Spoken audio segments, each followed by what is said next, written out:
इस संसार में जो कुछ हम देखते हैं वह सब हमारे विचारों का ही मूर्त रूप है। यह समस्त सृष्टि विचारों का ही चमत्कार है। किसी भी कार्य की सफलता असफलता, अच्छाई बुराई और ऊंचा नीचा के लिए मनुष्य के अपने विचार ही उत्तरदायी होते हैं। किस प्रकार के विचार होंगे, सृजन भी उसी प्रकार का होगा।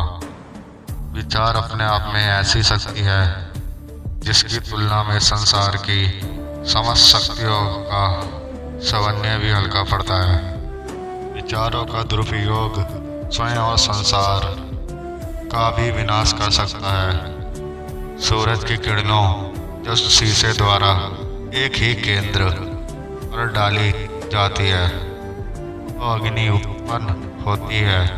इसी प्रकार विचार एक केंद्र पर एकाग्र होने से बलवान बनते हैं। आशय ये है, हमारे विचारों की ताकत एकाग्रता पर निर्भर करती है। एकाग्रता के बगैर मन में बल नहीं आ सकता।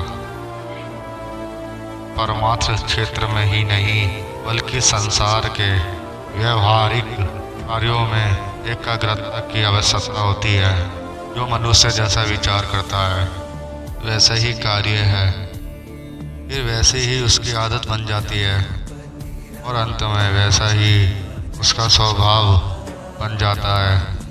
ऐसा ही गीता में कहा गया है कि जो जैसा सोचता है वैसा ही बन जाता है। यदि आप उत्तम जीवन जीना चाहते हो तो आपको वैसे ही विचार करने का अभ्यास करना चाहिए। विचारों का सदुपयोग से मनुष्य विश्व विजयी हो सकता है।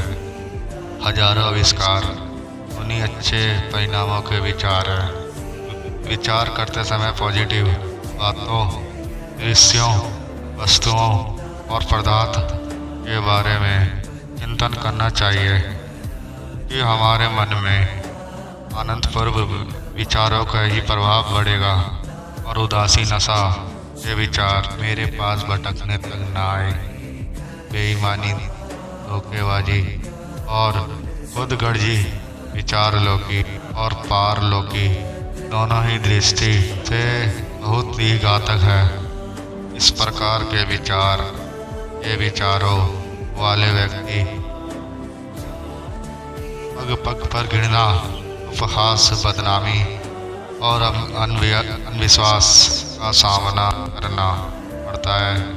विचारों का सदुपयोग करने के लिए विचारों को योजनाबद्ध बनाना चाहिए। एकाग्रता का तात्पर्य है कि अस्त व्यस्त ढंग से सोचने की बुरी आदत को क्रमबद्ध और सुसंस्कृत बनाया जाए।